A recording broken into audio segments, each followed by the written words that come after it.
I froze as Ethan's fists clenched, his eyes burning with rage. "You think you can just cancel the card without telling me, Ava?" he hissed, his voice dripping with fury. Before I could respond, he lunged forward. His fist slammed into my heavily pregnant stomach, and pain tore through my body. I gasped for air, clutching my belly as the room spun around me. For a moment, I thought I might lose everything. My baby, my life, right then and there.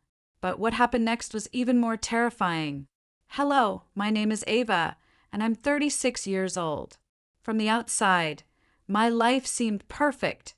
A happy marriage, a cozy home, and a future filled with promise. But appearances can be deceiving. Beneath the surface, my reality was far from a fairy tale. I wasn't always this person, uncertain, trapped, and fearful. I grew up as the youngest of 3 siblings in a modest family in Atlanta, with dreams of making something of myself. I pursued a degree in business administration and landed a job as a marketing analyst at a thriving firm. My days were long and challenging, but the thrill of success kept me motivated. My career was my pride, my independence, and my source of fulfillment. Then Ethan entered my life. We met at a charity gala I attended with colleagues. Ethan was the kind of man who could light up a room. His charm was magnetic, and his confidence was disarming. By the end of the evening, I was completely drawn to him. Ethan swept me off my feet with spontaneous getaways, thoughtful surprises, and endless compliments. My friends teased me, saying, "He's too good to be true," but I didn't listen. I believed I had found the man of my dreams. Within a year, we were married. It felt fast, but Ethan had convinced me that our connection was special. He painted a picture of a traditional life where he would provide for us, and I would focus on the home. I hesitated at first. I loved my job and independence, but his vision sounded so secure, so certain, that I let myself believe in it. I left my position at the firm, packed away my ambitions, and embraced the role of a housewife. At first, it felt like a dream. Ethan was attentive and supportive, and our home was filled with laughter and hope. But it didn't last. Over time, the man I had fallen in love with began to change. Ethan's charm slowly gave way to criticism and control. At first, it was subtle, comments about how I managed the house or spent money. "You missed a spot," he'd say while I cleaned, or, "What do you even do all day?" When I tried to share how much I was handling, his once sweet words began to feel sharp, chipping away at the confidence I'd spent years building. Ethan's financial habits also started raising alarms. He began gambling casually, insisting it was just a way to relax with friends. But as time passed, his bets grew riskier, and the losses piled up. "Just one big win," he'd tell me, "and we'll be set." But the wins never came, and the excuses only grew. Job layoffs, failed investments, bad luck. Ethan always had someone else to blame. Whenever I tried to discuss it, he'd snap, "You're supposed to support me, Ava. Why is that so hard for you to understand?" His frustration always turned toward me, as though I was the reason for his failures. I stayed, hoping things would improve. I told myself it was for the sake of our marriage, for the love we had once shared. But deep down, I knew I was holding on to something that no longer existed. Then I discovered I was pregnant. It was a quiet Sunday morning when I saw the 2 pink lines on the test. My hands trembled as a flood of emotions washed over me. Hope, fear, and the faintest glimmer of joy. For a brief moment, I allowed myself to believe that this baby could save our marriage, that the arrival of a child would remind Ethan of the man he used to be. That evening, when I told Ethan the news, I searched his face for excitement. For a fleeting second, I thought I saw pride, but it quickly disappeared. "Well," he said flatly, "I guess we'll need to tighten the budget even more." His reaction stung, but I chose to focus on the positive. He hadn't dismissed the pregnancy entirely, and I convinced myself that things would get better once the baby arrived. The first months of my pregnancy were challenging, but I remained determined to focus on the baby. I spent hours preparing the nursery, researching baby gear, and imagining the life I wanted to create for my child. Ethan, however, remained unpredictable. Some days he'd place a hand on my growing belly and ask if I needed anything, moments that gave me a fleeting sense of hope. But most days, his mood swings and gambling addiction overshadowed everything. The losses continued to mount, and so did his frustration. One evening, I caught him rifling through my purse. "What are you doing?" I asked sharply. "Looking for my wallet," he replied, avoiding my gaze. But I knew better. When I checked my credit card statement the next day, I found hundreds of dollars charged at the casino. My stomach churned, not from morning sickness, but from the sinking realization that Ethan's promises meant nothing.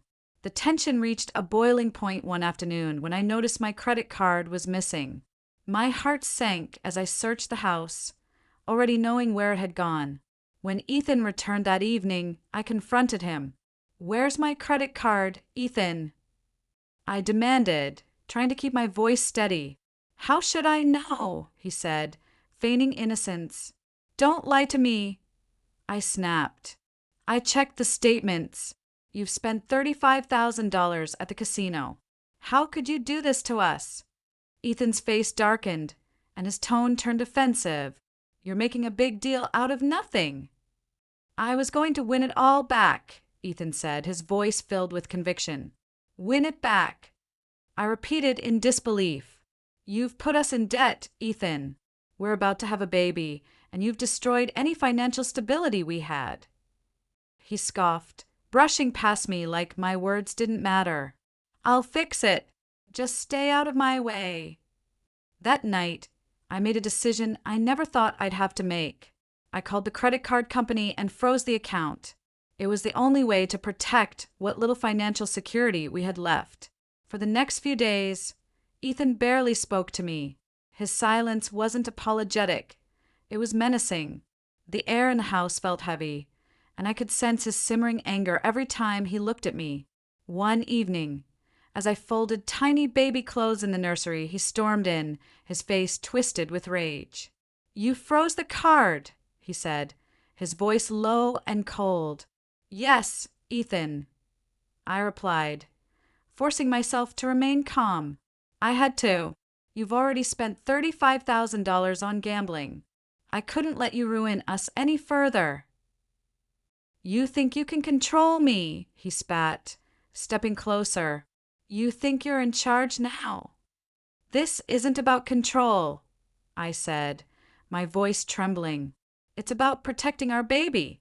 I won't let your recklessness destroy our future." Ethan's jaw tightened, his fists clenching at his sides. He stormed out of the room, slamming the door so hard the walls shook. My hands trembled as I sat down, trying to calm the baby's kicks. I knew this wasn't over. A week later, I woke up with sharp pains in my abdomen. Alarmed, I called my doctor, who advised me to come to the hospital immediately. Ethan was nowhere to be found, likely at the casino, so I drove myself to the emergency room. The doctors admitted me for observation, warning that the stress I was under was causing complications. They assured me the baby was fine for now, but urged me to avoid further tension. Late that night, Ethan arrived at the hospital, his face flushed with anger. My heart sank as he stormed into the room. "You had no right to freeze the card, Ava," he hissed, his voice low and threatening. "Ethan, I'm in the hospital," I said, trying to stay calm. "I'm here because of the stress you've put me under. Can't we talk about this later?" "No," he snapped, stepping closer to the bed. "You think you can make decisions without me? You think you can just cut me out?" "I had to do it, Ethan," I said, my voice shaking. "You left me no choice." His face twisted with fury. In an instant, he lunged toward me. His fist slammed into my pregnant belly, and pain exploded through my body. I screamed as the baby kicked violently, tears streaming down my face. Before Ethan could strike again, the door burst open. A nurse and a security guard rushed into the room. their voices sharp and commanding. "Step away from her," the nurse demanded, positioning herself between me and Ethan. "She provoked me," Ethan yelled, his tone defensive and unrepentant. "This is her fault." The security guard wasted no time, grabbing Ethan by the arm and pulling him back. "You're done here," he said firmly, dragging Ethan toward the door. As Ethan struggled and shouted, I managed to cry out through the haze of pain, "You'll regret this, Ethan. You'll pay for what you've done." Ethan turned back, his face pale with rage. "This isn't over," he hissed before disappearing through the door. The nurse sat beside me, her voice gentle but urgent. "We're going to take care of you and your baby. Just hold on." But I knew something was wrong. The pain in my abdomen was intensifying, and the baby's movements had become erratic. My vision blurred as I was rushed into the operating room for an emergency C-section. The bright lights of the operating room blurred above me as the doctors worked quickly, their voices calm but urgent. My body trembled with exhaustion and fear. The last thing I remembered before slipping into unconsciousness was the nurse's hand squeezing mine reassuringly. "We've got you, Ava," she said softly. "Just focus on your baby." When I woke up, the room was quiet. For a moment, panic set in as I moved my hand instinctively to my stomach, now flat and empty. Before I could spiral, I heard a soft, tiny cry. Turning my head, I saw a nurse approaching with a small bundle wrapped in a pale blue blanket. "He's here," she said with a warm smile, placing him gently in my arms. "Your son is healthy. He's a little fighter, just like his mom."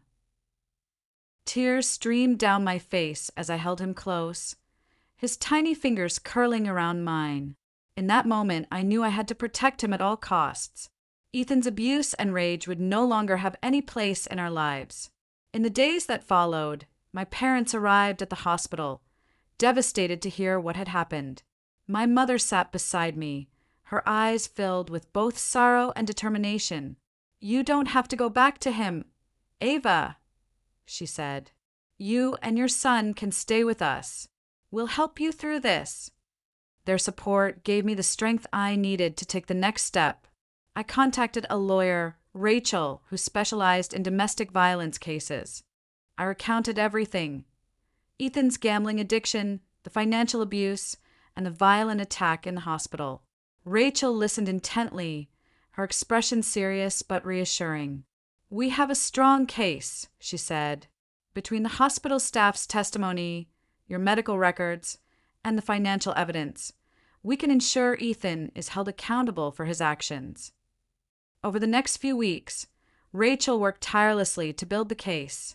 The nurse and security guard who had intervened agreed to testify, providing detailed accounts of Ethan's attack. My parents helped me gather financial records to document the debts Ethan had racked up with my credit cards. Every piece of evidence felt like a brick in the wall I was building to protect my son and myself. The day of the court hearing arrived, and with it came a storm of emotions: fear, anxiety, and an unshakable determination. Rachel met me outside the courthouse, her calm demeanor steadying my nerves. "You're doing the right thing, Ava," she said, placing a reassuring hand on my shoulder. "We have everything we need to make sure justice is served." Inside the courtroom, the atmosphere was tense. Ethan sat at the defense table, his posture stiff and his face a mix of defiance and unease. His lawyer whispered in his ear, but his eyes darted toward me with a cold glare. My parents sat behind me in the gallery, their presence a constant reminder that I wasn't alone. Rachel began by laying out the case in meticulous detail. She started with the violent attack at the hospital, recounting how Ethan had struck me while I was heavily pregnant, endangering both me and my unborn child.